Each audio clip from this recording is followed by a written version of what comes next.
لبیک یا رسول اللہ لبیک لبیک لبیک یا رسول اللہ لبیک لبیک لبیک یا رسول اللہ لبیک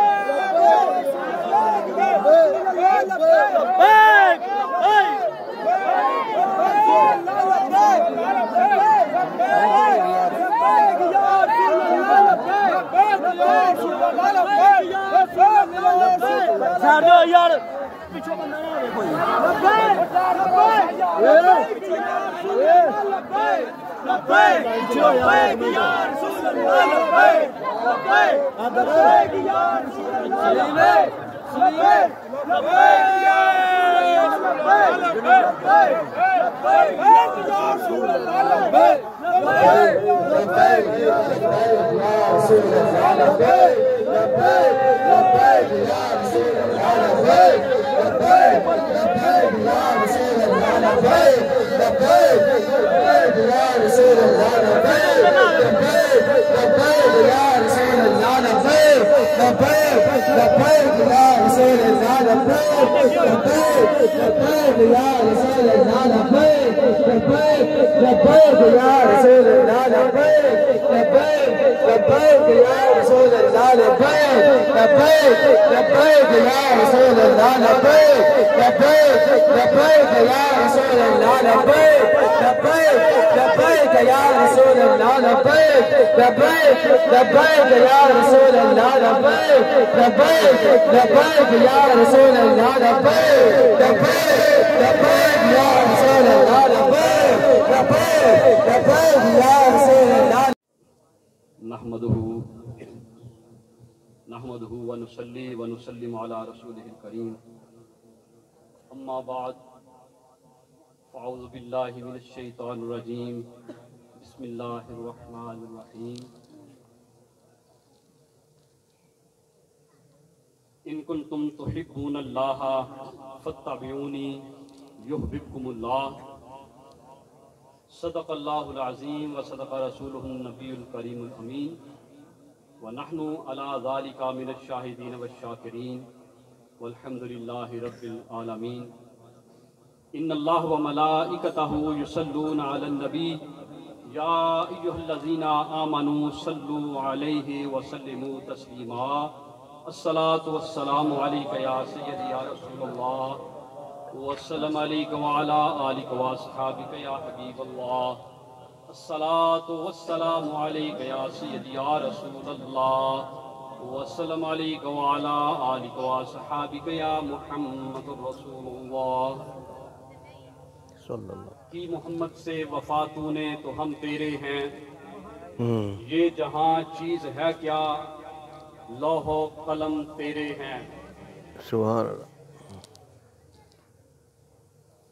حاضرین و سامعین اہل دل تحریک لبیک یا رسول اللہ کے کارکنان اور ہماری آج کی اس محفل کی رونق اس محفل کی زیب و زینت اور صدر محفل حضور قبلہ علامہ مولانا مقصود احمد قادری مدہ ذلہ العالی سابق خطیب جامع مسجد حضور داتا گنج بخش علی حجویری مخدوم امم السلام علیکم ورحمۃ اللہ وبرکاتہ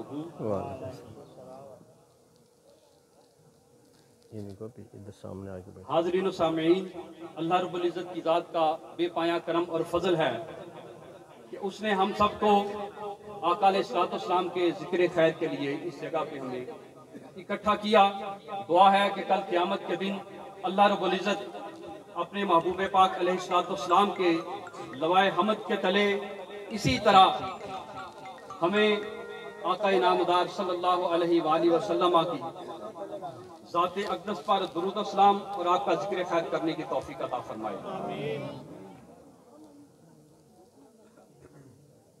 مختصر جی گفتگو، لمبی چوڑی گفتگو نہیں، چونکہ جتھے دریا ہوئے چلدا پانی ہوئے اتھے تیمم نہیں ہوتا، تے جدوں جید علماء اکرام موجود ہون، محفل دی زینت ہون، تے پھر چاہے وہ خطیب مقرر ہے چاہے نقیب محفل ہے، وہ تے لازم ہے کہ اپنی گفتگو نو بڑے خیال نال مدلل انداز اور اختصار دے نال پیش کریں۔ تے چونکہ ٹائم کافی ہو چکا ہے، میں اختصار دا سہارا لیندے آیا، بس 10 منٹ دی حاضری لواں گا۔ حاضری لگانا مقصود ہے، وہ جویں کوئی مائی سی نا، وہ گئی کسے بابے کول تے درویشاں دے اگے عرض کرن لگی کہ بابا جی دعا کرو میرا پتر بھی ٹنگیا جاوے۔ انہاں دعا کیتی اچھا تیرا پتر ٹنگیا جاوے، وہ کسے مقدمے چ لمک گیا۔ اس آکھیا بابا جی تانوں اے نہیں سی آکھیا بھی انج ٹنگیا جاوے، آکھیا سی انج ٹنگیا جاوے کدھر کو بیاہ ہو جاوے تے جڑے عاشق ہوندے نا آندے نے انشاءاللہ کسے دا عاشق بھی کملا نہ ہوے۔ حضور قبلہ فرما رہے سن کہ اے جڑے اتے لوگ بیٹھے ہو نا دوست، یہ تھلے ٹر جاؤ تاکہ پیچھے والے نا اگے دا منظر سارا نظر آ۔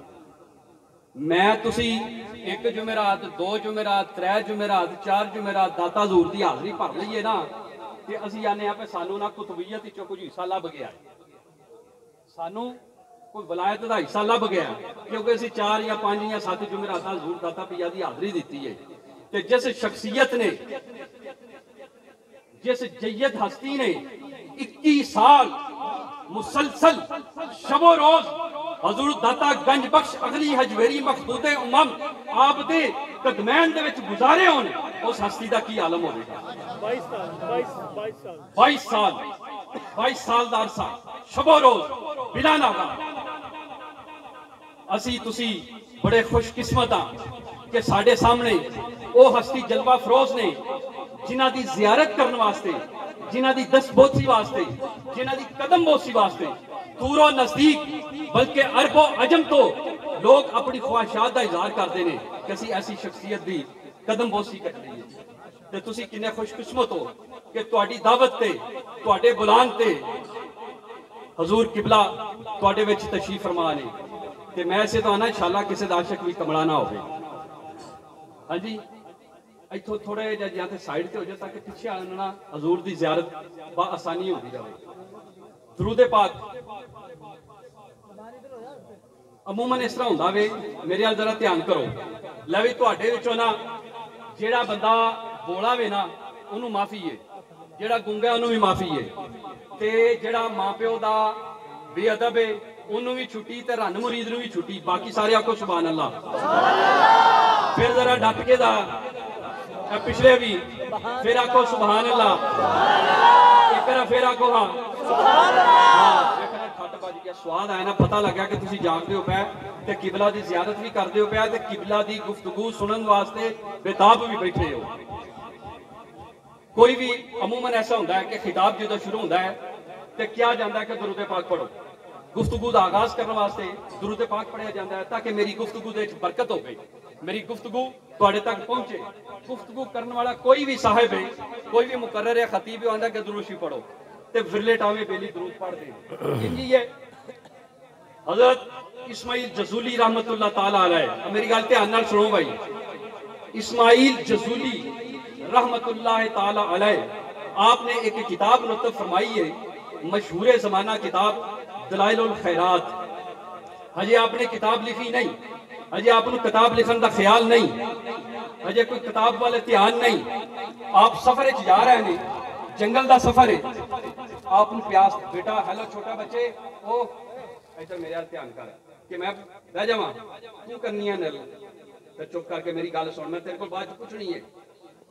اسماعیل جزولی نہ لے پتر بول، اسماعیل جزولی رحمت اللہ تعالیٰ علیہ کی نام ہے اسماعیل جزولی رحمت اللہ تعالیٰ علیہ۔ آپ جنگل دا سفر کر دینے پہ، جنگل دے وچ جا رہے ہیں، آپ نو رستے پیاس دا احساس ہویا، آپ نو ترے لگ گئی، پانی دا کوٹ پین واسطے آپ نے ادھر ادھر دھیان ماریا، آپ کو پانی نظر نہ آیا, آپ نے تھوڑی جی جستجو کی تھی تے آپ کو نہ ایک جگہ تو دھواں نکلدا نظر آیا, دھواں نکلدا نظر آیا. میری گل بیٹا دھیان نال سنیا جی, پلے پلے نال ہی گل ہے, گل معمولی نہیں, گل چھوٹی نہیں. میں بندہ چھوٹا ہوا پر گل بڑی وڈی ہے. دھیان نال سنیا جی, کان کھول کے. آپ نے ایک جگہ تو دھواں نکلدا ویکھیا, آپ ادھر ٹر پے, ویکھیا تے ایک چھوٹی جی آبادی ہے.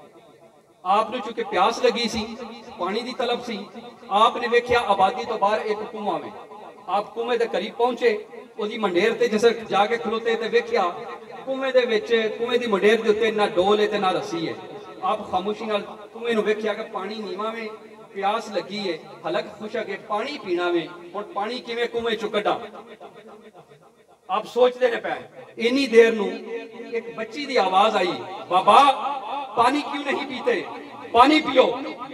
آپ نے جے مڑ کے ویکھیا نا, ایک چھت دی منڈیر دے اوتے ایک چھوٹی جی بچی کھڑی ہے, 10-11 سال, 9 سال, 10 سال, 11 سال, 12 سال عمر بچی کھڑی ہے. انہیں کہا بابا پانی کیوں نہیں پیتے. بابا جی فرمان لگے کہ بیٹا پانی کیویں پیواں, پانی نیواں میں, او دے واسطے ڈول دی ضرورت ہے, رسی دی ضرورت ہے. بچی نے پھر آکھیا بابا جی آپ پانی پیو, آپ کو کیا مطلب ڈول اور رسی سے, آپ پانی پیو. بابا جی عالم بندے سن, پڑھے لکھے سن.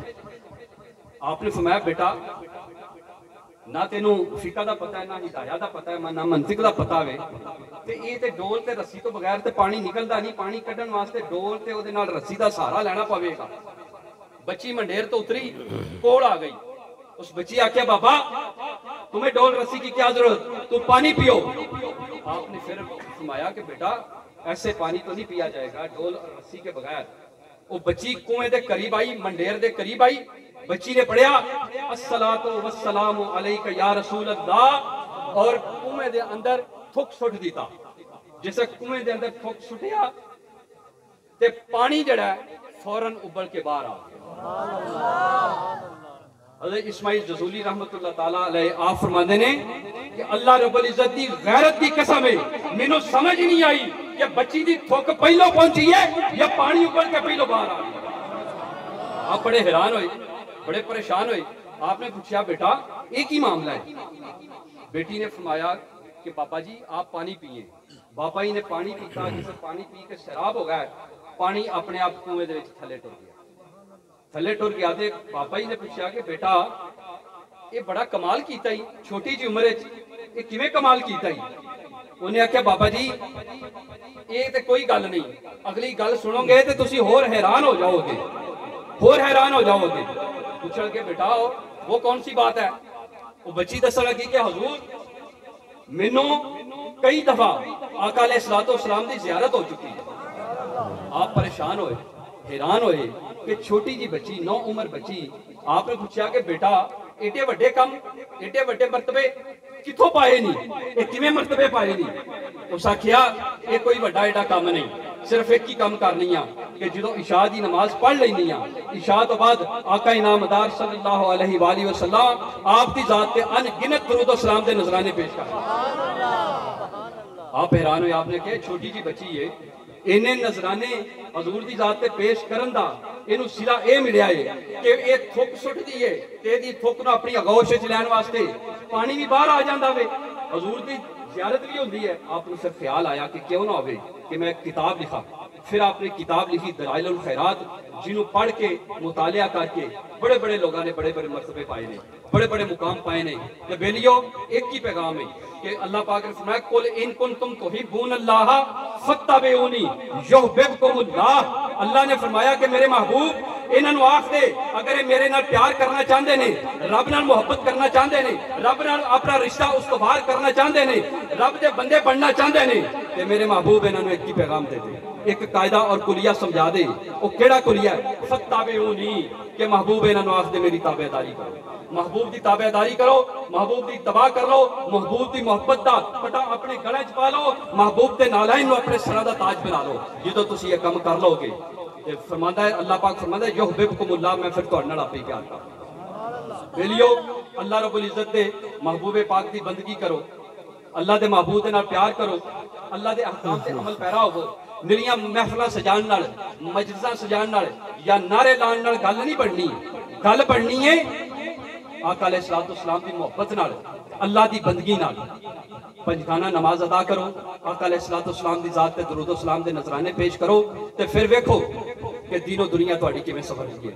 دنیا بھی خوبصورت ہو جائے گی، آخرت بہترین ہو جائے گی، اللہ پاک دوزخ دے عذاب تو محفوظ فرمائے گا۔ میں اپنی گفتگو نو اختتام تے لیاؤنا وا، حضور دا قبلہ دا خطاب سنو، وآخر دعوانا ان الحمدللہ رب العالمین۔ آپ سارے اس سائڈ پہ آ جاؤ تاکہ پیچھے والے لوگ بھی مجھے دیکھتے رہیں اور میں ان کو دیکھتا رہوں۔ تم بھی ادھر آ جاؤ، سارے پیچھے آ جاؤ، ادھر آ جاؤ سارے۔ کہاں ہے آپ کی انتظامیہ؟ کیوں نہیں صحیح انتظام کرتے؟ آپ لوگ ادھر آ جاؤ بھائی، یہاں آ جاؤ، ادھر آ جاؤ، اندر اس طرف آ جاؤ، ادھر بچے نہیں پیچھے ہو جائیں، سارے بچے پیچھے ہو جائیں، بس ٹھیک ہے، بیٹھ جائیں۔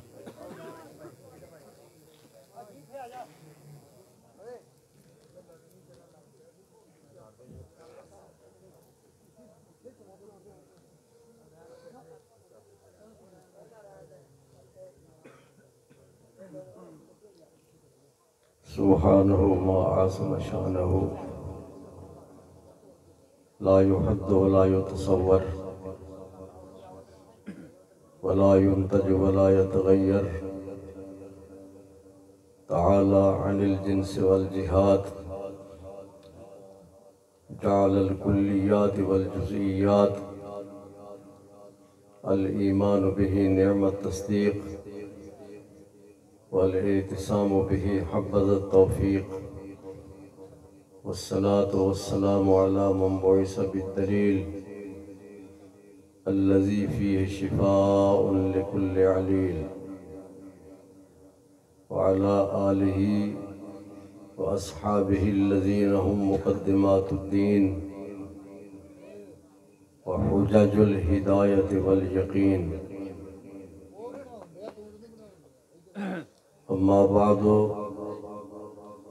فأعوذ بالله من الشيطان الرجيم. بسم الله الرحمن الرحيم. قل إن كنتم تحبون الله فاتبعوني يحببكم الله ويغفر لكم ذنوبكم. صدق الله مولانا العظيم وبلغنا رسوله النبي الأمين الكريم.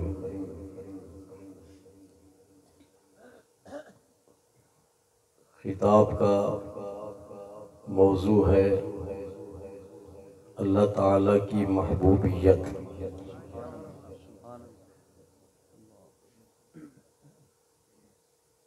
اور اس کے وسیلے سے بندے کی بارگاہ خداوندی میں محبوبیت.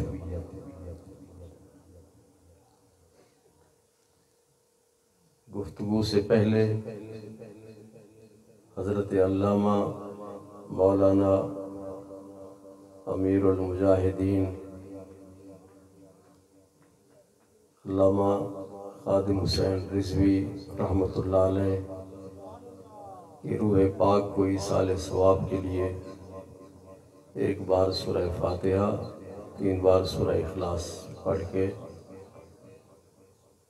اس کا ثواب مجھے دیں اور میں ان کی روح کو ایصال ثواب کروں.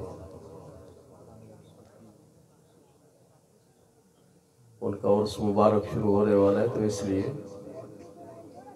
آپ سب یہ فاتحہ شریف پڑھ لیں.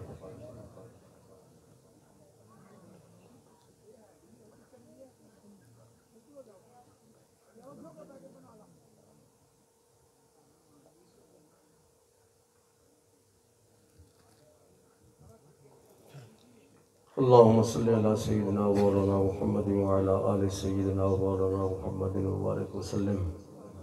اللهم أوصل وبلغ صواب هذا الكلام والطعام ما قرأت وحسنت إلى جناب سيدنا محمد صلى الله عليه وسلم وإلى آله وأصحابه وأزواجه وأهل بيته وجميع إخوانه من النبيين والصديقين والشهداء والصالحين إلى جميع المؤمنين والمؤمنات، خصوصا إلى روح سيدنا وسندنا الشيخ السيد علی بن عثمان الحجویری المعروف بداتا گنج بخش رحمہ اللہ تعالی، وإلى روح سیدنا وسندنا الشیخ سید عبد القادر الجیلانی سم البغدادی رضی اللہ تعالی عنہ۔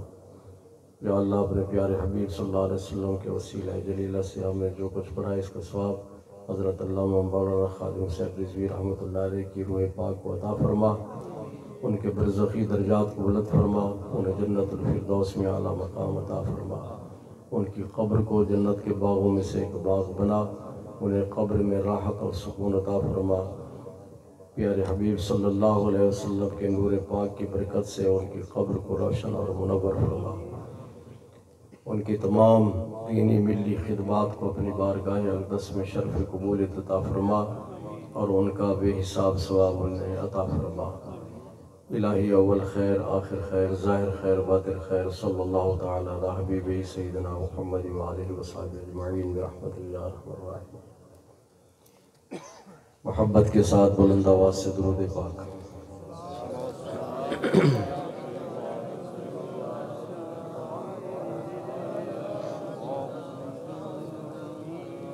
مجھ سے پہلے نعت خوان حضرات نے حضور صلی اللہ علیہ وسلم کی بارگاہ اقدس میں ہدیہ نعت پیش کیا، اردو میں، پنجابی میں۔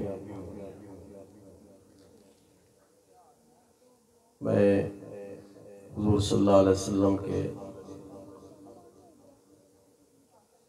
ایک عاشق اور ایک محب ترتیب دیا ہوا قصیدہ شریف کے چند شعر پیش کروں گا۔ بہت سارے لوگوں نے اس کی فرمائش کی۔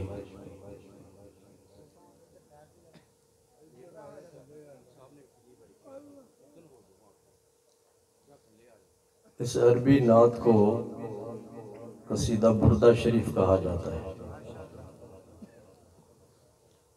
بیٹھ جاؤ۔ اس قصیدہ بردہ شریف کی اس نعت کے جو مصنف ہیں، جنہوں نے یہ نعت تیار کی، ان کا نام ہے محمد بن سعید۔ کیا نام ہے؟ قصیدہ بردہ شریف کے جو مصنف ہیں، جنہوں نے یہ قصیدہ اور یہ نعت شریف پیش کی، ان کا نام،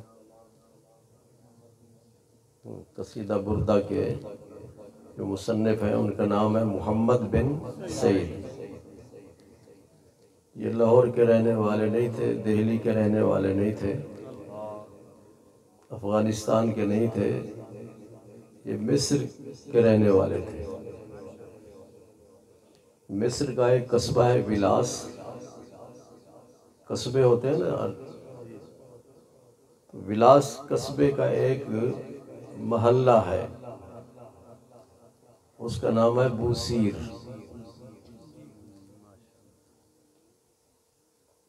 مدینہ منورہ سے مصر ہزاروں میل کے فاصلے پر ہے۔ یہاں لاہور سے مدینہ منورہ کا کتنا فاصلہ ہے؟ کتنے میل ہے شیخو پورا؟ بولو بھائی جی۔ شیخو پورا نہیں، یہاں سے باڑیاں سے کتنا؟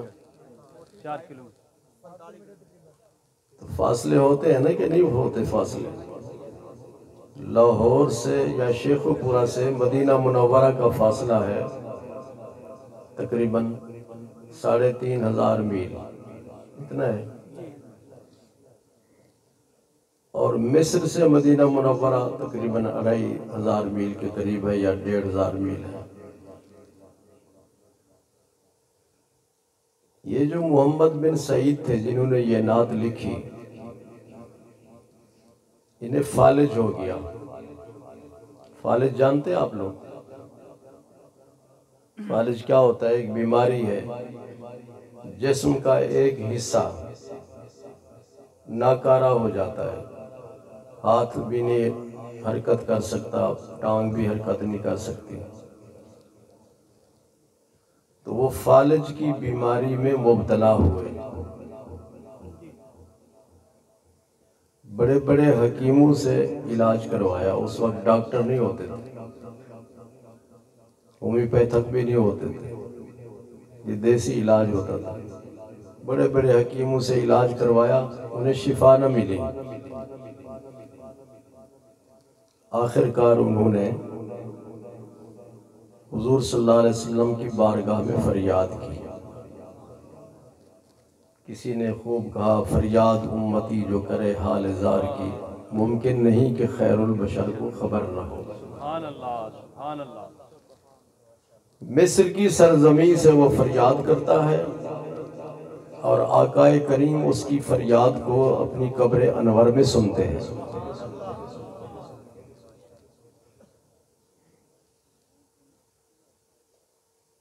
انہوں نے یہ جو فریاد کی، اس فریاد کے شعر ہیں 163. یہ نعتوں کے ہوتے ہیں نا شعر، کسی کے 10 شعر ہوتے ہیں، کسی کے 12، کسی کے 15، لیکن یہ ایسی نعت ہے کہ اس کے 163 شعر ہیں. جتنا علم میں نے حاصل کیا ہے نا، اس علم کی سطح سے بہت ہی نیچے آ کے میں آپ سے گفتگو کر رہا ہوں تاکہ آپ لوگوں کو سمجھ آ جائے. وجہ حضور صلی اللہ علیہ وسلم نے فرمایا کلم الناس علی قدر عقولہم لا علی عقولکم.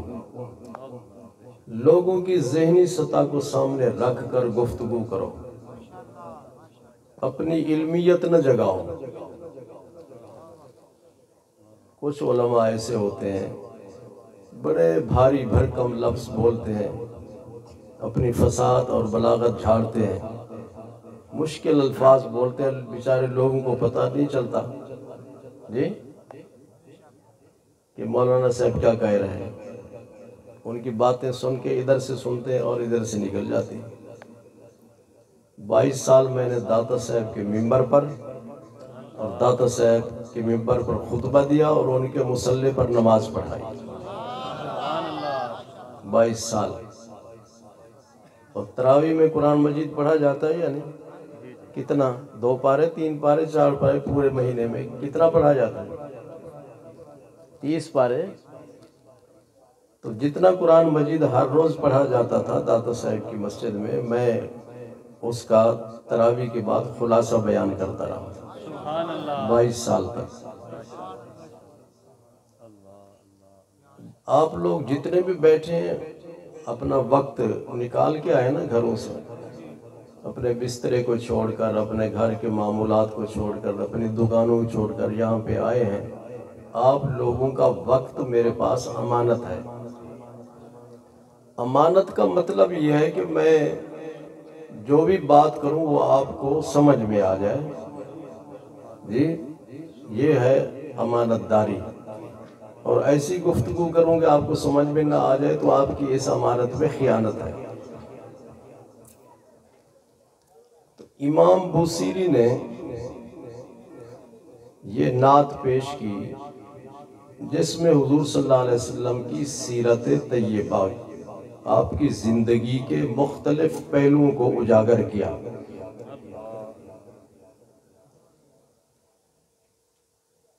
جب یہ نعت شریف ان کی مکمل ہو گئی،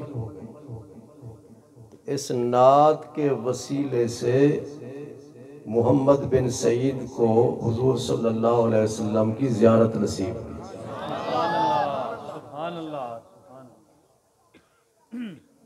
خواب میں حضور صلی اللہ علیہ وسلم نے امام بوصیری سے ارشاد فرمایا بوصیری جو تم نے نعت شریف پیش کی ہے مجھے سناؤ. امام بوصیری نے عرض کیا یا رسول اللہ صلی اللہ علیہ وسلم میں نے تو آپ کی خدمت میں بہت ساری نعتیں پیش کی ہیں، آپ کون سی نعت سننا چاہتے ہیں؟ کوئی نشانی تو بتائیں. تو حضور صلی اللہ علیہ وسلم نے ارشاد فرمایا جس نعت کا پہلا شعر امن تذکر جیران بزی سالمی ہے وہ سناؤ. آپ اندازہ لگائیں کہ حضور صلی اللہ علیہ وسلم تو مدینہ منورہ میں اپنی قبر انور میں جلوہ گر ہیں، اور وہ ہزاروں میل کے فاصلے سے نعت شریف پیش کر رہے ہیں اور سرکار اس کی نعت کو قبر انور میں سن رہے ہیں۔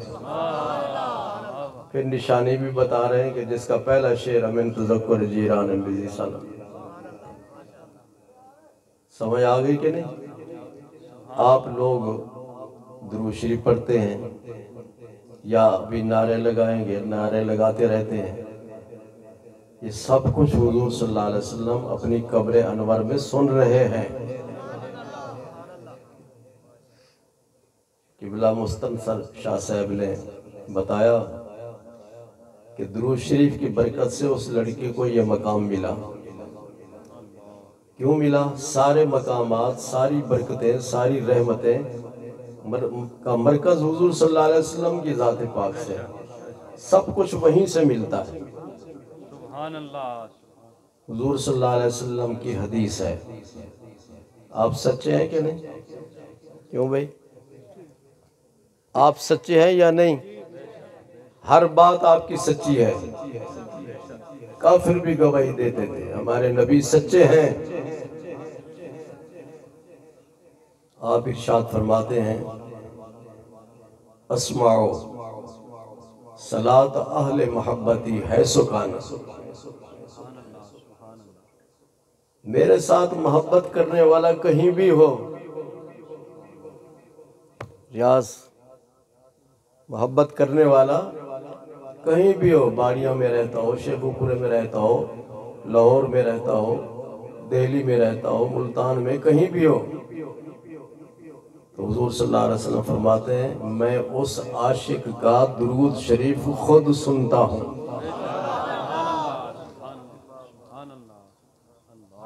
اللہ تعالیٰ کے دو نام مشہور ہیں، سمیع اور بصیر، سننے والا دیکھنے والا ہے نا، سننے والا دیکھنے والا۔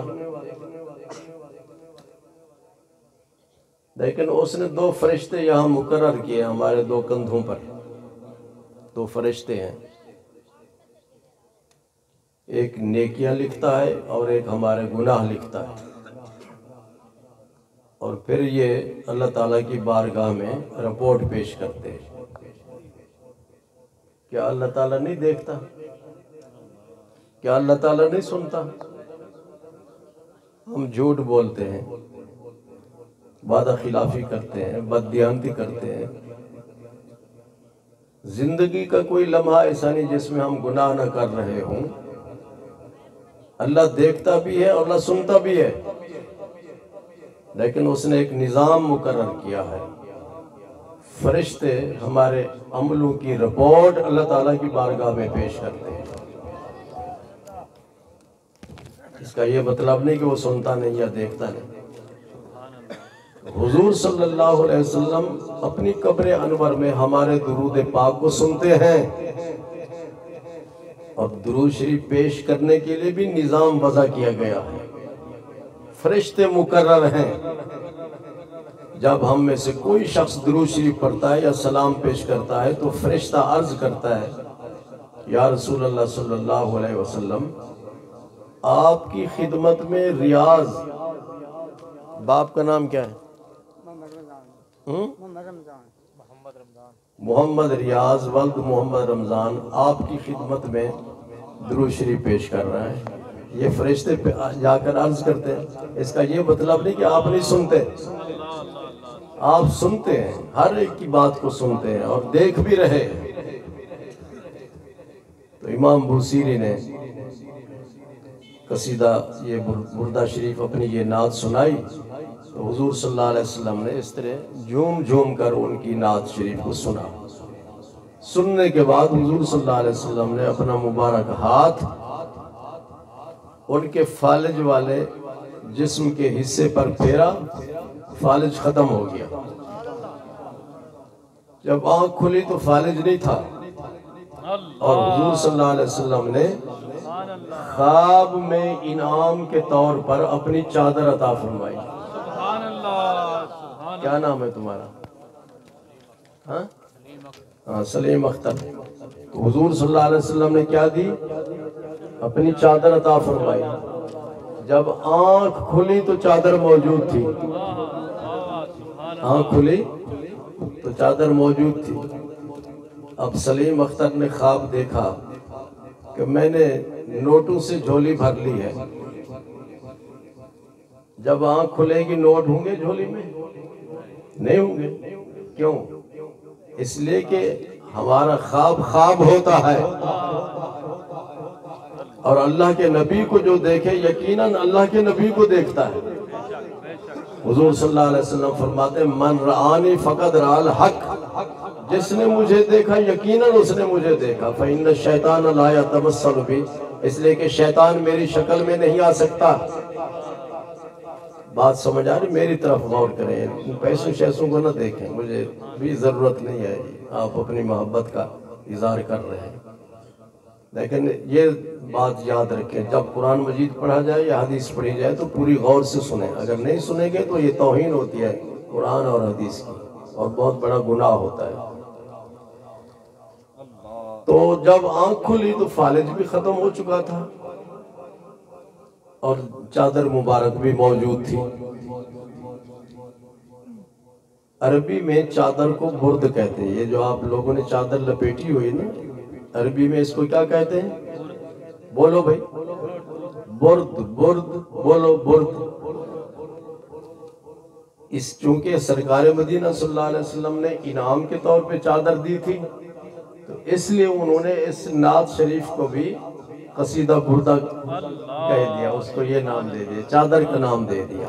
سبحان اللہ. وہ فرماتے ہیں کہ میں بازار میں جا رہا تھا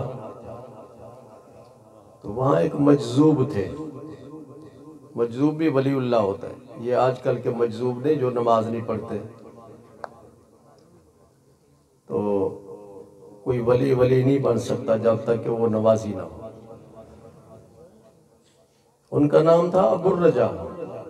سلیم کیا نام تھا؟ ابو الرجا.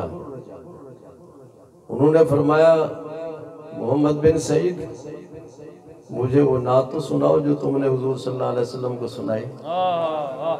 سبحان اللہ. وہ فرماتے ہیں کہ میں نے یہ نعت تو کسی کو بھی نہیں سنائی، تو آپ کو کیسے پتہ چل گیا؟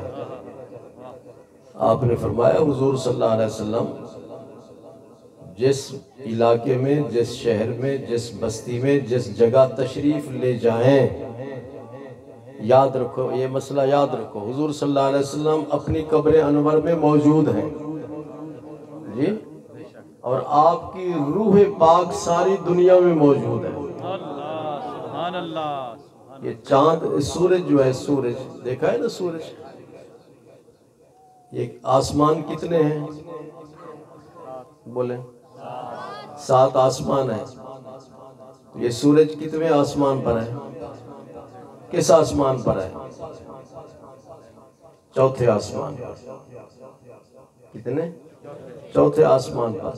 زمین سے پہلے آسمان تک کتنا فاصلہ ہے؟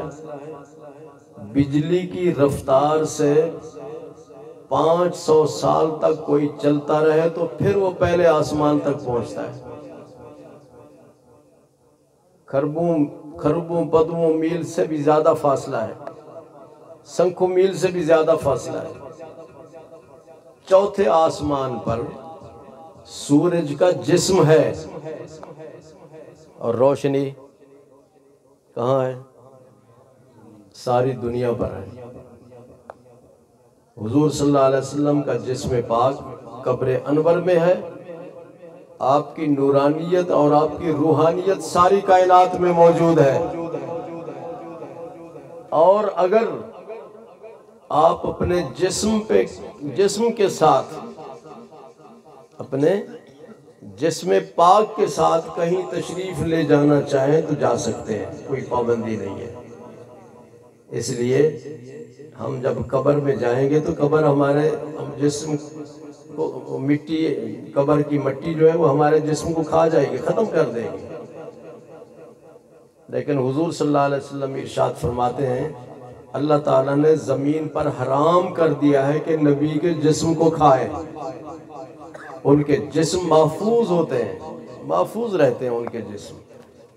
تو حضور صلی اللہ علیہ وسلم، حضرت ابو الرجاء فرماتے ہیں کہ جب جس علاقے میں حضور صلی اللہ علیہ وسلم تشریف لے جاتے ہیں تو تمام اس علاقے کے اولیاء کرام آپ کے استقبال کے لیے موجود ہوتے ہیں، استقبال کے لیے موجود ہوتے ہیں۔ تو ہم بھی وہاں موجود تھے، میں آپ کی پیٹھ مبارک، پشت مبارک کے پیچھے بیٹھا ہوا تھا اور تم یہ قصیدہ شریف سنا رہے تھے، تو پھر انہوں نے ان کو وہ قصیدہ شریف سنایا، قصیدہ بردہ شریف۔ تو چند شعر میں پڑھنا چاہتا ہوں تبرک کے طور پہ، اور یہ بات یاد رکھیں، بزرگان دین ارشاد فرماتے ہیں کہ اگر کوئی شخص لا علاج مرض میں مبتلا ہو، لا علاج، کسی حکیم ڈاکٹر کے پاس اس کا علاج نہ ہو، تو قصیدہ بردہ شریف پڑھ کر پانی پہ دم کر کے وہ پانی اس کو پلایا جائے تو اس کی بیماری دور ہو جاتی ہے۔ یہ قصیدہ بردہ شریف کی برکت ہے۔ دو چیزیں بھئی اپنی اصلاح کر لیں۔ جب آپ نعرہ لگاتے نا تاجدار ختم نبوت، آپ لوگ کہتے ہیں نبوت، لفظ غلط ہے، نبوت نون پر پیش ہے، کیا کہیں گے مولوی جی؟ کیا نام ہے؟ ابرار صاحب، یہ قرآن مجید کا لفظ ہے۔ نبوت کس کا لفظ ہے؟ سورہ حدید میں ہے، تاجدار ختم نبوت ایک۔ دوسری عام طور پہ یہ لوگ غلط کہتے ہیں، حضرت ابو بکر صدیق کہتے ہیں نا، صدیق، یہ صدیق لفظ غلط ہے، ویسے عربی کا لفظ تو ہے لیکن حضرت ابو بکر کے ساتھ یہ لفظ لگانا صدیق، یہ غلط ہے۔ آپ کا لقب ہے صدیق، کیا؟ ابو بکر صدیق۔ اور کہاں ہے نقیب؟ اصلاح کیا کرو کہ تم خود بھی ایسے بولتے ہو، تمہارے سامنے لوگ پڑھ رہے ہوتے ہیں، پھر اصلاح کیا کرو۔ صدیق، ابو بکر صدیق نہیں، لفظ ابو بکر بولو صدیق، اور تاجدار ختم نبوت نہیں، نبوت، پھر بولو، پھر وہی کہہ رہے ہیں۔ نقیب کی ایسا رکھا کرو نا جو صحیح بولنے والا ہو۔ تاجدار ختم نبوت، یس نو کہتے ہو گے نہیں کہتے؟ چلو اگر وہ آپ کو سمجھ آ جائے تو پھر نبوت، کیا؟ نبوت، تاجدار ختم نبوت۔ حضرت مولانا صاحب، مولانا خادم حسین صاحب رضوی رحمۃ اللہ علیہ ہمارے اچھے دوست تھے، بڑا کام کیا انہوں نے، مجاہد آدمی تھے، اور ان کے ماننے والے، ان سے محبت کرنے والے بہت سارے حضرات ہیں نوجوان، اللہ تعالیٰ ان کی محبت میں برکتیں فرمائے۔ یہ عام طور پہ قصیدہ بردہ شریف شاہ جی لوگ پڑھتے ہیں، مولا صلی وسلم دائماً ابدا سے، یہ شعر امام بوصیری کا نہیں ہے، یہ درود شریف ہے۔ کیا ہے؟ درود شریف۔ کسی اور نے یہ درود شریف پڑھا تھا، تو جب آپ یہ قصیدہ بردہ شریف پڑھتے تھے تو اس سے پہلے یہ درود شریف پڑھتے تھے، مولا صلی وسلم دائماً ابدا۔ آپ ذرا درود شریف پڑھ لیں۔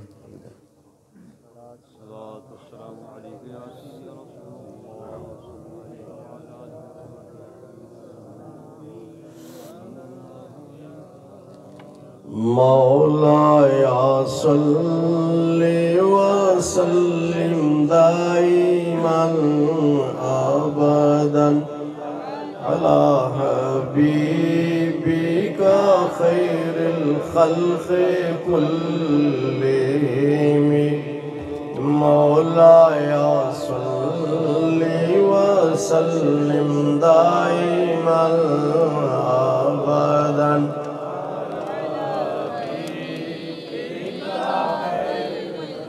تو میک لے کے پڑھو. من تذکر جیران بذی سلامی مزجت دمعا جرى من مقلة بدمي مولاي صل وسلم دائما أبدا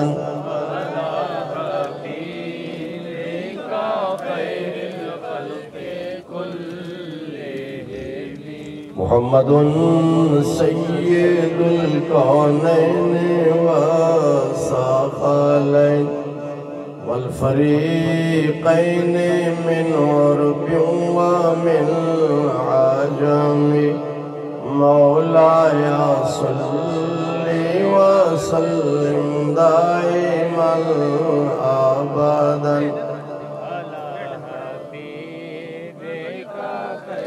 وہ مائک نہیں چلتا، مائک کھولو. یہ مائک هو الحبيب الذي ترجى شفاعته لكل هول من الأهوال مقتحم مولاي صل وسلم دائما أبدا على حبيبك خير الخلق كلهم من رسول الله ملتمسا غرفا من البحر أو رشفا من الديم مولاي صل وسلم دائما أبدا على حبيبك خير الخلق كلهم.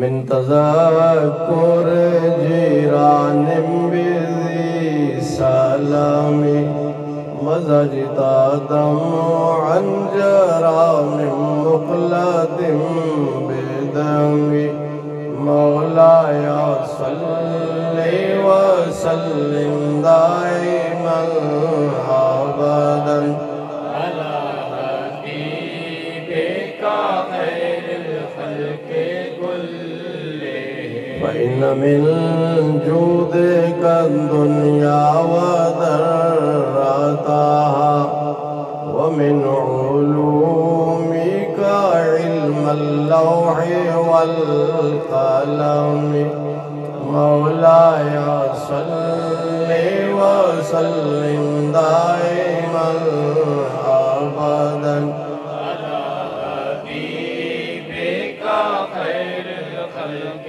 كلهم والآل والصحب ثم التابعين لهم أهل التقى والنقى والحلم والكرم مولاي صل وسلم دائما أبدا على حبيبك خير الخلق كلهم. ثم الرضا عن أبي بكر وعن عمر وعن علي وعن عثمان ذي الكرم مولاي صل وسلم دائما أبدا على حبيبك خير الخلق كلهم. يا ربي بالمصطفى بلغ مقاصدنا فاغفر لنا ما مضى يا واسع الكرم مولاي صل وسلم دائما أبدا على حبيبك خير الخلق كلهم. میزبان محفل جناب محمد ریاض صاحب، ان کے دوست احباب، حاضرین محفل، بزرگوں، بھائیوں، عزیزوں، آج کی یہ محفل میلاد کی محفل ہے۔ بولیں، میلاد کی محفل ہے، میلاد مصطفیٰ کی محفل ہے۔ میلاد کا معنی ہے پیدائش۔ پوری دنیا کے مسلمان جنہیں حضور صلی اللہ علیہ وسلم کے ساتھ محبت ہے، وہ آقا کریم صلی اللہ علیہ وسلم کی پیدائش پر خوشی کا اظہار کرتے ہیں۔ ہمارے ہاں بچہ پیدا ہو تو خوش ہوتے ہیں یا نہیں؟ تو آقا کریم صلی اللہ علیہ وسلم تو اللہ کے محبوب ہیں، جن کی برکت سے ہمیں اللہ کی محبوبیت حاصل ہوتی ہے۔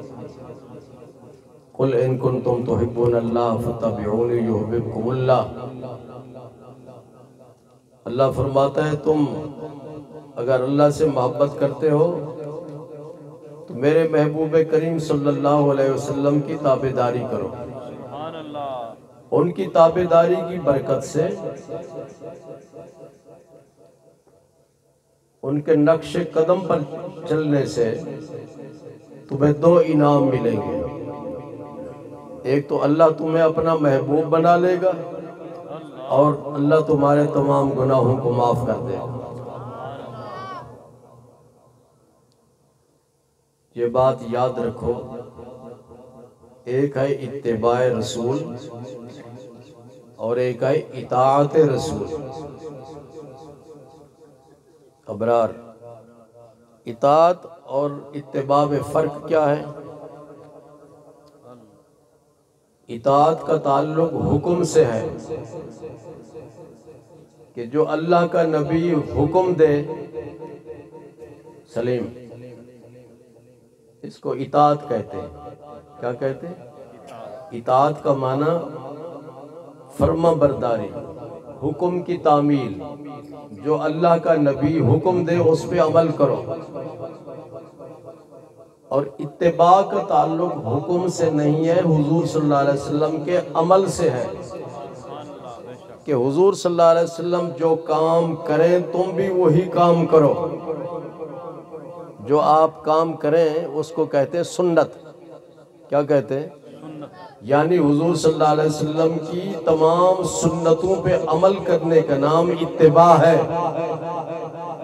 اللہ فرماتا ہے تم میرے محبوب کریم صلی اللہ علیہ وسلم کی تمام سنتوں پر جب عمل کرو گے، فرضوں کی بات نہیں ہے، تمام سنتوں پر جب عمل کرو گے تو اللہ تعالیٰ تمہیں اپنا محبوب بھی بنا لے گا اور تمہارے تمام گناہوں کو معاف کر دے گا۔ تو یہ محبوب خدا کی محفل ہے۔ کیا ہے؟ انہوں نے، ریاض نے اور ان کے ساتھیوں نے بہت زیادہ خرچ کر کے پنڈال کو سجایا ہے کہ نہیں سجایا؟ بولو بھئی، پیسے خرچ ہوئے کہ نہیں؟ میلاد مصطفیٰ صلی اللہ علیہ وسلم کی محفل پر پیسے خرچ ہوئے بہت سارے انتظامات انہوں نے کیے ہیں۔ اللہ تعالیٰ ان کے ان انتظامات کو قبول فرمائے اور برکت عطا کرے۔ اب سوال یہ پیدا ہوتا ہے کہ ہم حضور صلی اللہ علیہ وسلم کا میلاد مناتے ہیں تو اس میں ہمارے لیے فائدہ کیا ہے؟ کیا؟ ہر انسان کوئی بھی کام کرتا ہے تو فائدے کے لیے کرتا ہے، نقصان کے لیے تو نہیں کرتا ہے۔ کیوں بھئی؟ آپ کھیتی باڑی کرتے ہیں فائدے کے لیے، دکان بناتے ہیں فائدے کے لیے، تعلیم حاصل کرتے ہیں فائدے کے لیے، گھر بناتے ہیں فائدے کے لیے، تو میلاد مناتے ہیں تو اس کا فائدہ کیا ہے؟ بات سمجھ آ رہی ہے میری؟ اس کا ایک فائدہ یہ ہے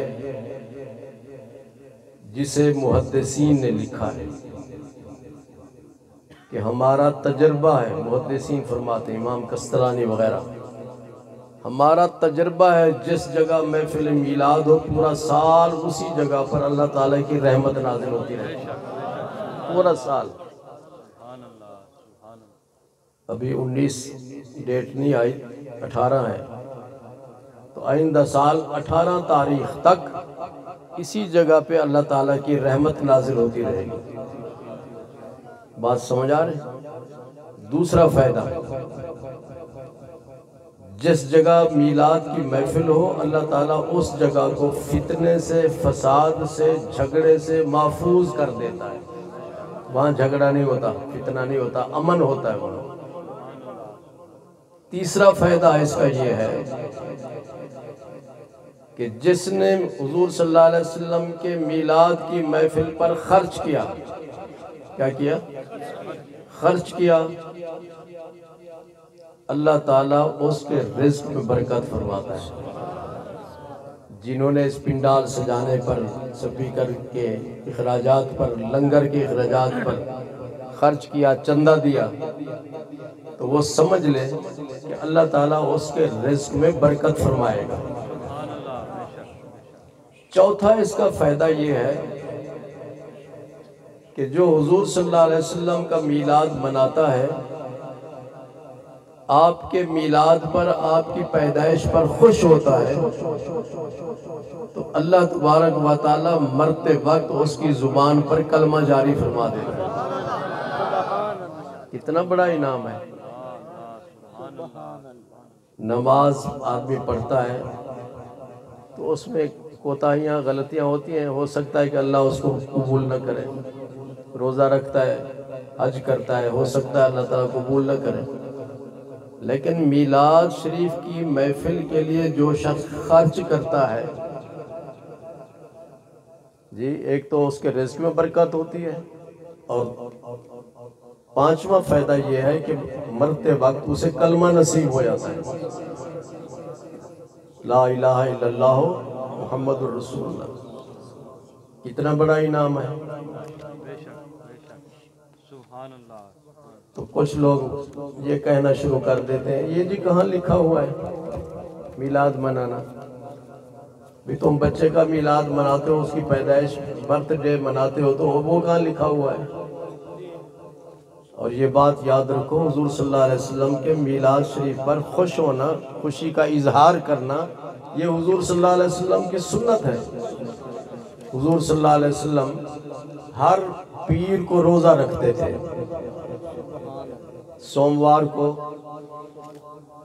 باڑیاں والے سوموار کو کیا کہتے ہیں؟ سوموار ہی کہتے ہیں، پیر بھی کہتے ہیں، سوموار بھی کہتے ہیں۔ تو حضور صلی اللہ علیہ وسلم ہر پیر کو روزہ رکھتے تھے۔ صحابہ نے عرض کیا، یا رسول اللہ صلی اللہ علیہ وسلم آپ ہر پیر کو روزہ کیوں رکھتے ہیں؟ تو حضور صلی اللہ علیہ وسلم نے ارشاد فرمایا، فیہ ولدت و فیہ بعثت۔ پیر کے دن میرا میلاد ہوا، اور پیر کے دن میں نے اپنی نبوت کا اعلان فرمایا۔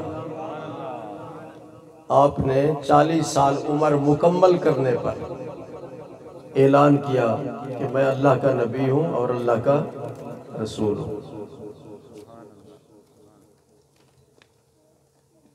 کتنے فائدے آ گئے؟ 5۔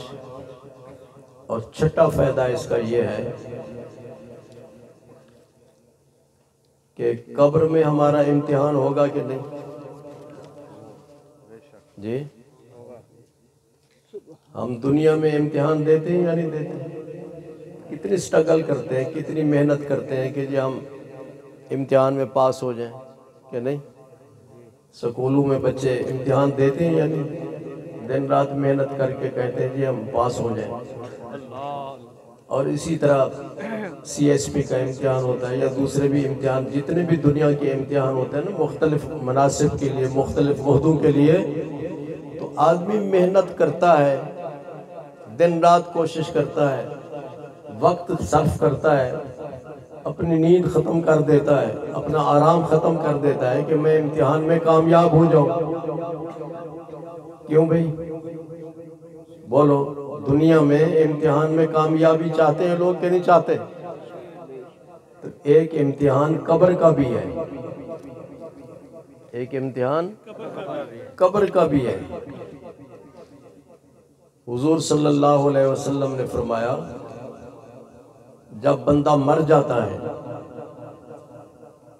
اور اس کو لوگ قبر میں دفن کرتے ہیں یا نہیں کرتے؟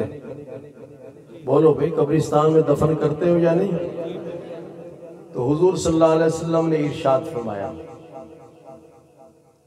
اِنَّهُ لَيَسْمَعُ قَرْعَ نِعَالِهِمْ،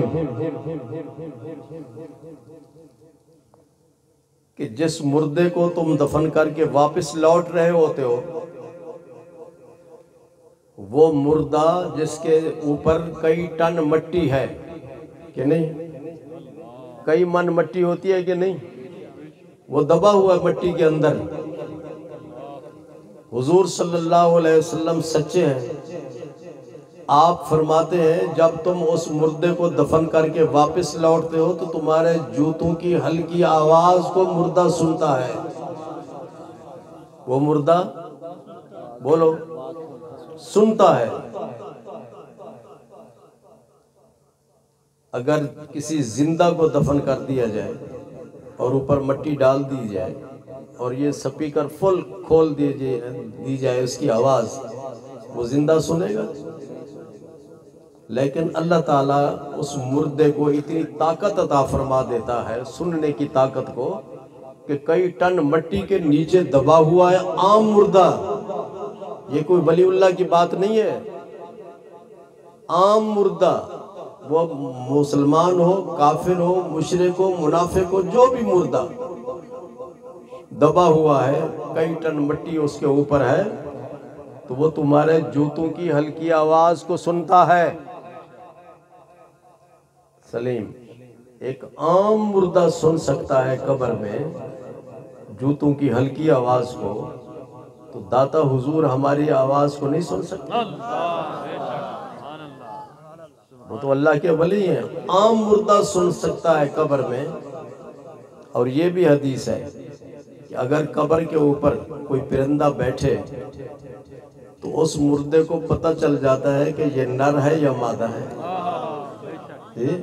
پہچان لیتا ہے کہ یہ نر ہے یا مادہ ہے۔ تو سننے کی طاقت بھی اس کی بڑھ جاتی ہے اور دیکھنے کی طاقت بھی اس کی بڑھ جاتی ہے قبر میں۔ اگر نیک ہے تو جنت کی ہوائیں اس کی طرف آتی رہیں گی، اور اگر گناہگار ہے تو پھر اسے قبر میں عذاب ہوگا۔ کیا ہوگا؟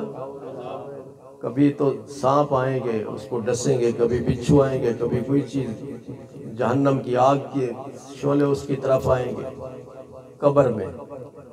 اگر نیک ہے تو اسے قبر میں راحت اور سکون ملے گا، اور اگر گناہگار ہے تو اس کو عذاب ہوگا۔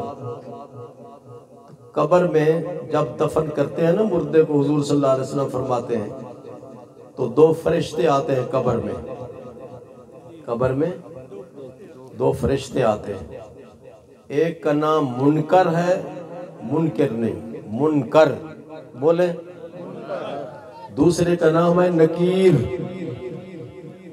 دونوں فرشتے آتے ہیں، وہ لیٹا ہوا ہوتا ہے تو مردے کو اٹھا کر بٹھا دیتے ہیں، جس طرح میں بیٹھا ہوں یا جس طرح آپ لوگ بیٹھے ہیں۔ تو فرشتے اس سے امتحان لیتے ہیں۔ کیا؟ ایک تو دنیا کا امتحان ہوتا ہے نا، ایک قبر کا امتحان ہے۔ دنیا میں جب ہم امتحان دیتے ہیں سوالات ہوتے ہیں کہ نہیں ہوتے؟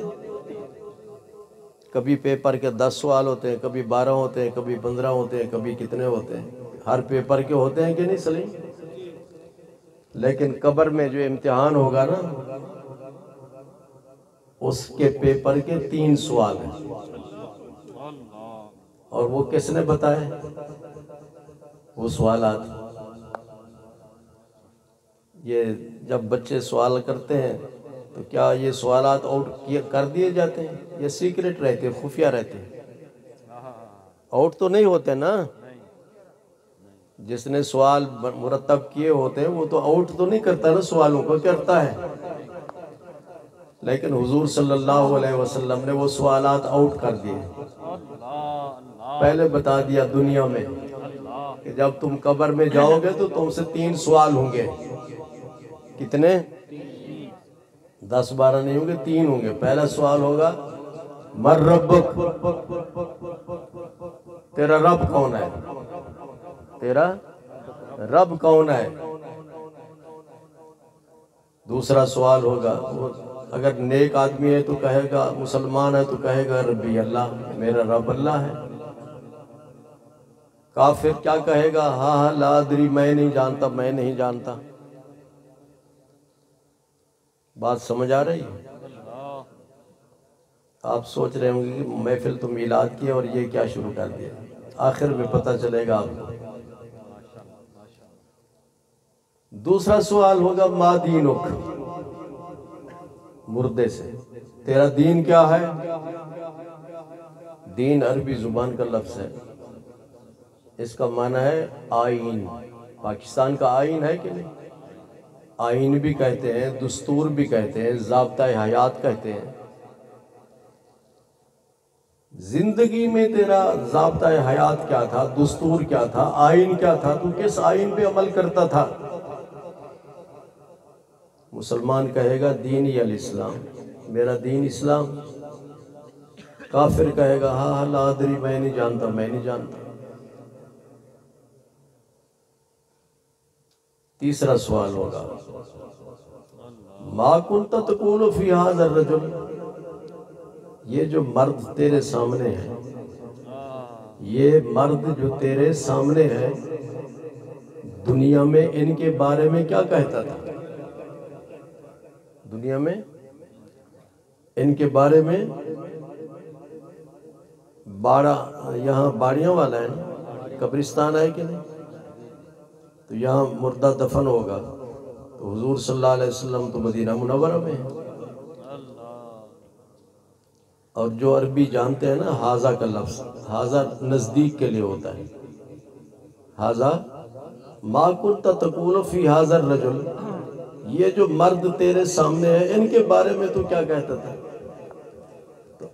اچھا آقا یہ بھی نہیں کہ یہ تصویر ہو، حضور صلی اللہ علیہ وسلم رجل کہا، یہ مرد ہے، سورۃ الرجل نہیں، ما کنت تقول فی سورۃ ھذا الرجل نہیں، ما کنت تقول فی ھذا الرجل۔ رجل کہتے ہیں جسم اور روح کے مجموعے کو۔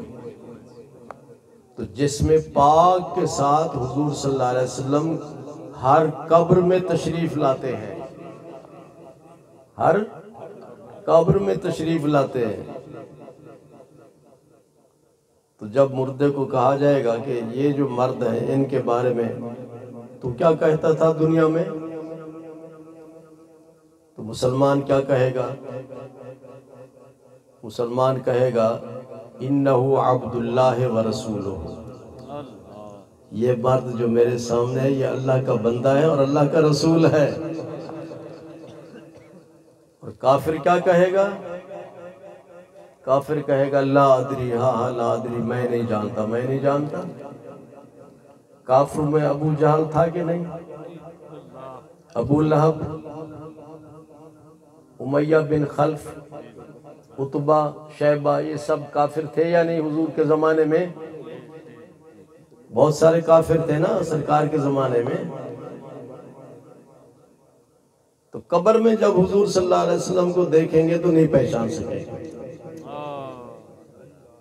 حالانکہ دیکھا تھا نا، نہیں پہچان سکیں گے۔ لیکن سلیم صاحب جب قبر میں جائیں گے، ریاض جب قبر میں جائے گا، یہ سعید صاحب قبر میں جائیں گے، جی افتخار صاحب قبر میں جائیں گے۔ ہم تو 1400 سال کے بعد پیدا ہوئے نا، حضور صلی اللہ علیہ وسلم کو وصال فرمائے ہوئے تھے 1400 سال سے زیادہ عرصہ ہو چکا ہے۔ ہم نے تو نہیں دیکھا حضور صلی اللہ علیہ وسلم کو، کہ دیکھا ہے؟ بولو کیوں بھی ریاض دیکھا ہے؟ ہم نے تو نہیں دیکھا، لیکن جب قبر میں جائیں گے تو حضور صلی اللہ علیہ وسلم کو پہچان لیں گے۔ سبحان اللہ، کیوں بھائی؟ پہچانیں گے کہ نہیں؟ دیکھا تو نہیں کہ تو کیسے پہچانیں گے؟ پہچان کے دو طریقے ہیں، کسی کو پہچاننے کے دو طریقے ہیں۔ یہ سلیم صاحب بیٹھے ہیں، ان کو پہچاننے کے دو طریقے ہیں۔ ایک طریقہ تو یہ ہے کہ کسی نے ان کو دیکھا ہو، پہلے کسی نے ان کو، جب ان سے ملے گا تو پہچان لے گا کہ نہیں پہچانے گا۔ اور دوسرا طریقہ یہ ہے کہ آپ سلیم صاحب کے پاس بھیجیں گے کسی کو اور اس کو بتائیں گے کہ ان کی یہ نشانی ہے، داڑھی مبارک ہے ان کی، سر پہ ٹوپی ہوگی، چادر لپیٹی ہوئی ہوگی، یہ اس کا حلیہ ہے، یہ نشانی ہے، اور ان کا فلاں جگہ پہ گھر ہے، اور وہ جب گھر سے نکلیں گے تو ان کی یہ نشانی ہے۔ تو جب وہ آدمی ان کے پاس جائے گا تو اس نشانی کے تھرو اس کو پہچان لے گا یا صرف مجھے نہیں پہچانے گا۔ تو پہچان کے دو طریقے ہیں، ایک طریقہ ہے کہ آپ نے دیکھا ہوا ہو، اور اگر آپ نے نہیں دیکھا ہوا تو نشانی کے ذریعے آپ پہچان لیں گے۔ تو ہم نے حضور صلی اللہ علیہ وسلم کو نہیں دیکھا، ہم نے حضور صلی اللہ علیہ وسلم کو نہیں دیکھا۔ میلاد کی محفل میں مولانا صاحب تقریر کرتے ہوئے کہتے ہیں کہ حضور صلی اللہ علیہ وسلم کی آنکھیں ایسی تھیں، آپ کی ناک مبارک ایسی تھی، آپ کے رخسار ایسے تھے، آپ کے لب مبارک ایسے تھے، جی آپ کا ماتھا مبارک ایسا تھا، آپ کا سر مبارک ایسا تھا، آپ کے ہاتھ مبارک ایسے تھے۔ یہ ساری نشانیاں محفل میلاد میں علماء بیان کرتے ہیں اور ہم ان نشانیوں کو سنتے ہیں، اور جو باقاعدگی سے میلاد کی محفل میں حاضر ہوتا رہے اور وہ ان نشانیوں کو یاد کر لے تو جب قبر میں جائے گا تو ان نشانیوں کے ذریعے حضور صلی اللہ علیہ وسلم کو پہچان لے گا۔ یہ برکت ہے میلاد کی محفل کی، برکت ہے۔ آپ لوگ جو آئے ہیں آپ کو یہی سبق دیا جاتا ہے کہ ہمارے نبی جن کا ہم کلمہ پڑھتے ہیں، جن کے ہم امتی ہیں، ان کا آنکھیں مبارک ایسی تھیں، لب مبارک ایسے تھے، رخسار ایسے تھے، داڑھی مبارک ایسی تھی، کان مبارک ایسے تھے، اور ہاتھ مبارک ایسے تھے، اسی طرح سارا سلسلہ۔ تو ابو جہل، ابو لہب، باوجود ہے کہ انہوں نے حضور صلی اللہ علیہ وسلم کو دیکھا تھا، جی وہ اب نہیں پہچان سکیں گے، اور ہم نے نہیں دیکھا تو سرکار مدینہ صلی اللہ علیہ وسلم کو میلاد کی محفلوں کی برکت سے پہچان لیں گے کہ ھذا انہ عبداللہ ورسولہ، یہ اللہ کے بندے اور اللہ کے رسول ہیں۔ علماء ارشاد فرماتے ہیں یہ 3 سوال ہوتے ہیں قبر میں، اگر پہلے سوال کا جواب نہیں دیا، نہیں آیا اس کو، دوسرے سوال کا جواب بھی نہیں آیا، اور تیسرے سوال کا جواب اس نے دے دیا تو قبر کے امتحان میں پاس ہے۔ یہ 5 فائدے میں نے بیان کیے ہیں میلاد کی محفل کے، اور میلاد کی محفل کس کی محفل ہے؟ محبوب خدا کی۔ حضور صلی اللہ علیہ وسلم مسجد نبوی میں تشریف لائے تو صحابہ کرام نبیوں کی تعریف کر رہے تھے، ان کا ذکر کر رہے تھے۔ کوئی کہہ رہا تھا کہ حضرت آدم صفی اللہ ہے، کسی نے کہا کہ حضرت موسیٰ کلیم اللہ ہے، کسی نے کہا کہ حضرت ابراہیم خلیل اللہ ہے، کسی نے کہا کہ حضرت عیسیٰ روح اللہ ہے۔ حضور صلی اللہ علیہ وسلم تشریف لائے تو آپ نے ارشاد فرمایا تم نہیں جانتے کہ میں کون ہوں؟ میں انا حبیب اللہ، میں اللہ کا محبوب ہوں، اللہ کا محبوب ہوں۔ اور جس کو اللہ اپنا محبوب بنا لیتا ہے تو اس کی شان یہ ہوتی ہے کہ اس کی اپنی ساری طاقتیں اس کی اپنی ختم ہو جاتی ہیں، انسانی طاقتیں، اس کے اندر اب رب کی طاقت کار فرما ہوتی ہے۔ وہ دیکھتا ہے تو رب کی طاقت سے دیکھتا ہے، سنتا ہے تو رب کی طاقت سے سنتا ہے، پکڑتا ہے تو رب کی طاقت سے پکڑتا ہے، بولتا ہے تو رب کی طاقت سے بولتا ہے، چلتا ہے تو رب کی طاقت سے چلتا ہے۔ وہ زمین پر بیٹھا ہوتا ہے اور اس کی نگاہ عرش الہی تک پہنچ رہی ہوتی ہے۔ وہ زمین پر بیٹھا ہے، اس کی نگاہوں کے سامنے لوح محفوظ ہوتی ہے۔ حضور صلی اللہ علیہ وسلم کی یہ شان ہے، رب نے آپ کو اپنا محبوب بنایا، اور محبوب بنانے کے بعد اپنی تمام صفات کا اپنے نبی کو مظہر بنا دیا۔ اللہ سمیع ہے، اللہ بصیر ہے، اور یہی شان رب نے اپنے محبوب کو بھی عطا فرما دی۔ اور آپ کے وسیلے سے اللہ کے ولی سمیع بھی ہیں اور بصیر بھی ہیں۔ حضرت داتا گنج بخش رحمت اللہ علیہ آپ اپنی کشف المحجوب شریف میں فرماتے ہیں کہ حضور صلی اللہ علیہ وسلم کے ایک صحابی تھے حضرت حارثہ. کیا تھے؟ حضرت حارثہ. حضور صلی اللہ علیہ وسلم کی خدمت میں حاضر ہوئے. آپ نے ارشاد فرمائے کیف اصبحت، آج تمہاری صبح کیسے گزری ہے؟ تم نے آج کی صبح کیسے گزاری ہے؟ عرض کرتے ہیں مومنن، مومن ہو کر میں نے صبح گزاری ہے. حضور صلی اللہ علیہ وسلم نے ارشاد فرمایا ما دلیل و ایمان کا، تیرے ایمان کی دلیل کیا ہے؟ عرض کرتے ہیں یا رسول اللہ صلی اللہ علیہ وسلم میں زمین پر کھڑا ہوں، عرش الہی کو دیکھ رہا ہوں. 7 آسمانوں سے اوپر، سدرۃ المنتہا سے اوپر عرش الہی ہے، اور سنکھوں پدموں میل سے بھی زیادہ فاصلے پر عرش الہی ہے. اور وہ اللہ کا ولی زمین پر کھڑا ہے، صحابی زمین پہ کھڑے ہیں. عرض کرتے ہیں یا رسول اللہ میں عرش الہی کو دیکھ رہا ہوں زمین پر کھڑے ہو کر. سمجھ آ رہی ہے؟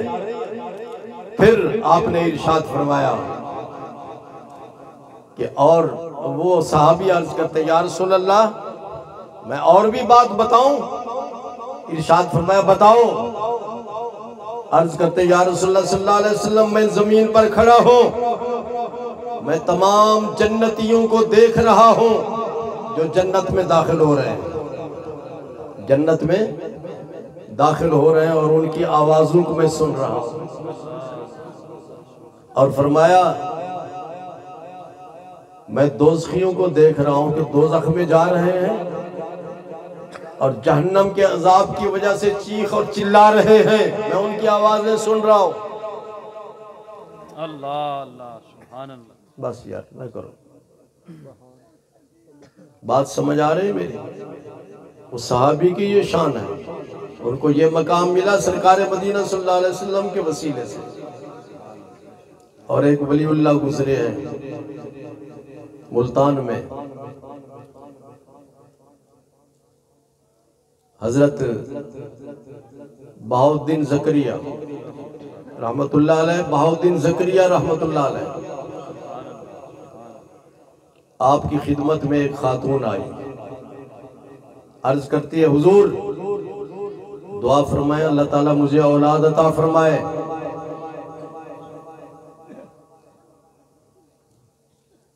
آپ نے اوپر دیکھا، دیکھنے کے بعد ارشاد فرمایا بھائی تیرے مقدر میں اولاد نہیں ہے، اولاد نہیں ہے. میں نے لوح محفوظ میں دیکھا ہے. سلیم کہاں دیکھا ہے؟ 7 آسمانوں سے اوپر عرش الہی کے نیچے لوح محفوظ ہے. لوح کہتے ہیں تختی کو. اس تختی میں قیامت تک جو کچھ ہونے والا ہے اللہ تعالیٰ نے سب کچھ اس لوح محفوظ میں لکھ دیا ہے. ابھی جو ہم گفتگو کر رہے ہیں، نعرے وغیرہ لگا رہے ہیں، جو بھی ہے یہ سب کچھ لوح محفوظ میں لکھا ہوا ہے پہلے سے. اب اللہ کے ولی کی نگاہ وہاں پہنچ رہی ہے. لوح محفوظ است پیش اولیاء، ورچہ محفوظ است محفوظ است خطا. لوح محفوظ میں جو کچھ بھی ہے اللہ کے ولی کی نگاہ میں ہوتا ہے. وہ بیچاری روتی ہوئی حجرہ مبارک سے باہر آئی تو بچے باہر کھیل رہے تھے، باہر میدان تھا وہاں کھیل رہے تھے. تو ایک بچے نے پوچھا اماں جی کیوں رو رہی ہو؟ عرض کرتی میں نے بزرگوں کی خدمت میں عرض کیا کہ میرے لیے دعا کریں کہ اللہ تعالیٰ مجھے اولاد عطا فرمائے. مجھے انہوں نے مایوس کر دیا اور کہہ دیا کہ لوح محفوظ میں تیرے مقدر میں کوئی اولاد نہیں لکھی ہوئی. اس بچے نے کہا دوبارہ پھر جاؤ، پھر عرض کرو. عرض کرتی ہے اگر میں جاؤں گی تو پھر وہ یہی کہیں گے کہ لوح محفوظ میں نے دیکھا ہے. آپ یہاں بیٹھے ہیں، آپ کو نظر آ رہی لوح محفوظ؟ تو ولیوں کا مقابلہ کیوں کرتے ہیں؟ تو حضرت نے اس بچے نے کہا جاؤ، جب وہ یہ کہیں کہ تیرے مقدر میں اولاد نہیں تو تم عرض کرنا حضور اگر میرے مقدر میں اولاد ہوتی تو میں اللہ کے ولی کے دروازے پر کیوں آتی؟ جی ولی کے دروازے پر کیوں آتی؟ نگاہ ولی میں وہ تاثیر دیکھی، بدلتی ہزاروں کی تقدیر دیکھی۔ وہ جب گئی جا کے عرض کیا حضرت دعا فرماؤ اللہ تعالیٰ مجھے اولاد دے، تو آپ نے ارشاد فرمایا کہ میں نے تجھے پہلے ہی بتا دیا کہ تیرے مقدر میں اولاد نہیں ہے، لوح محفوظ میں تیرے اولاد نہیں لکھی ہوئی۔ وہ عرض کرتی حضرت اگر میرے مقدر میں اولاد ہوتی تو میں آپ کے پاس کیوں آتی؟ آپ تو اللہ کے ولی ہیں، آپ کے پاس کیوں آتی میں؟ جب آپ نے یہ بات سنی تو آپ نے ارشاد فرمایا اچھا ابھی چھوٹا ہے باتیں بڑی کرتا ہے۔ وہ بچے نے سکھایا تھا نا یہ جواب، وہ چھوٹا ہے باتیں بڑی کرتا ہے، بیٹھے حجرے میں ہیں لیکن باہر جو کچھ ہو رہا ہے، دیواروں کے پیچھے جو کچھ ہو رہا ہے، سب کچھ اللہ کا ولی دیکھ رہا ہے اور سن رہا ہے۔ پھر ارشاد فرمایا اچھا تم میری ولایت کو چیلنج کرتی ہو؟ جاؤ میں نے تجھے ایک بیٹا دیا، یک دادم، جاؤ یک دادم، میں نے ایک بیٹا دیا، دو دادم دو بیٹے دیے، سہ دادم تین بیٹے دیے، چہار دادم چار بیٹے دیے، پنج دادم پانچ بیٹے دیے، شش دادم 6 بیٹے دیے، ہفت دادم 7 بیٹے دیے، 9 دادم 8 دادم 8 بیٹے دیے، 9 دادم 9 بیٹے دیے، 10 دادم 10 بیٹے دیے۔ عرض کرتے حضور میرے لیے یہی کافی ہے 10 بیٹے۔ جب ولی جلال میں آ جائے تو بڑا نواز دیتا ہے وہ، تو عرض کرتے حضور بس کافی ہے۔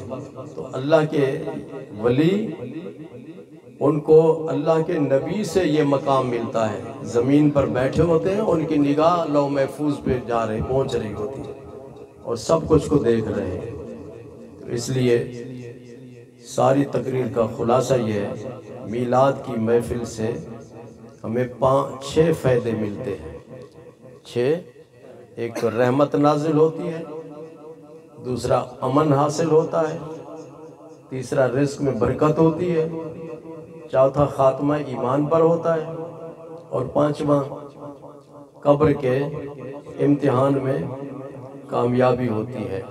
میری دعا ہے کہ اللہ تبارک و تعالی ہم سب کو محبت کے ساتھ، ٹھیک ہے، عقیدت کے ساتھ میلاد کی محفل منانے کی توفیق عطا فرمائے، اور اس کے اخراجات کے لیے ہمیں بڑھ چڑھ کر خدمت کرنے کی توفیق عطا فرمائے۔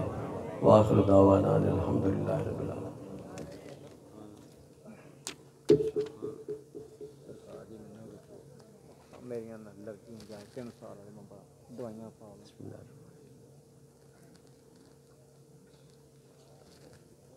سلام پڑھو بھائی۔